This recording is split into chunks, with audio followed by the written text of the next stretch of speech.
നമസ്കാരം. പുറത്തുവിഷ ന്യൂസിലേക്ക് എല്ലാ മാന്യപ്രേക്ഷകർക്കും സ്വാഗതം. കൊല്ലം ചിതറയിൽ അറ്റകുറ്റപ്പണിക്കായി വർക്ക്ഷോപ്പിൽ സൂക്ഷിച്ചിരുന്ന ബുള്ളറ്റ് പിക്കപ്പിൽ കയറ്റിക്കൊണ്ടുപോയ 3 പേരെ ചിതറ പോലീസ് അറസ്റ്റ് ചെയ്തു. മോഷണക്കുറ്റത്തിനാണ് മൂവരെയും ചിതറ പോലീസ് അറസ്റ്റ് ചെയ്തിരിക്കുന്നത്. നമസ്കാരം. പുറത്തുവിഷ ന്യൂസിലേക്ക് സ്വാഗതം. കൊല്ലം ചിതറയിൽ വർക്ക്ഷോപ്പിൽ അറ്റകുറ്റപ്പണിക്കായി സൂക്ഷിച്ചിരുന്ന ബുള്ളറ്റ് പിക്കപ്പിൽ കയറ്റിക്കൊണ്ടുപോയ 3 പേരെ ചിതറ പോലീസ് മോഷണക്കുറ്റത്തിന് അറസ്റ്റ് ചെയ്തു. ചിതറ വളവുപച്ചയിലെ സജുവിന്റെ ഉടമസ്ഥതയിലുള്ള വർക്ക്ഷോപ്പിൽ അറ്റകുറ്റപ്പണികൾക്കായി സൂക്ഷിച്ചിരുന്ന വാഹനം കഴിഞ്ഞ ദിവസം പകൽ 4 മണിയോടുകൂടിയാണ് സംഘം കടത്തിക്കൊണ്ടുപോയത്.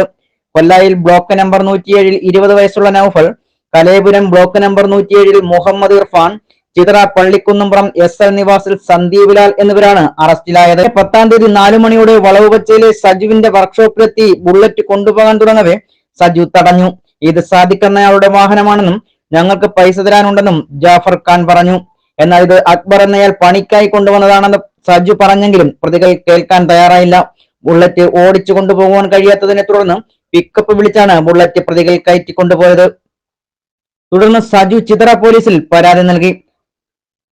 ചിതറ പോലീസ് പിക്കപ്പ് കേന്ദ്രീകരിച്ച് നടത്തിയ അന്വേഷണത്തിൽ കിഴക്കും ഭാഗത്തു നിന്നും 3 പ്രതികളെയും കസ്റ്റഡിയിലെടുക്കുകയായിരുന്നു.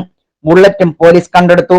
എന്നാൽ ബൈക്ക് അക്ബറിന് വിറ്റ സാദിഖ് പ്രതികൾക്ക് പണം നൽകാനുണ്ടെന്നും അതിനാലാണ് ബൈക്ക് എടുത്തുകൊണ്ടുപോയതെന്നുമാണ് പ്രതികളുടെ ബന്ധുക്കൾ പറയുന്നത്. 443, 379, 506 വകുപ്പുകൾ ചുമത്തി അറസ്റ്റ് ചെയ്ത പ്രതികളെ കോടതിയിൽ ഹാജരാക്കി 2 ആഴ്ചത്തേക്ക് റിമാൻഡ് ചെയ്തു. ന്യൂസ് ഡെസ്ക് പുറത്തുവിഷൻ ന്യൂസ്.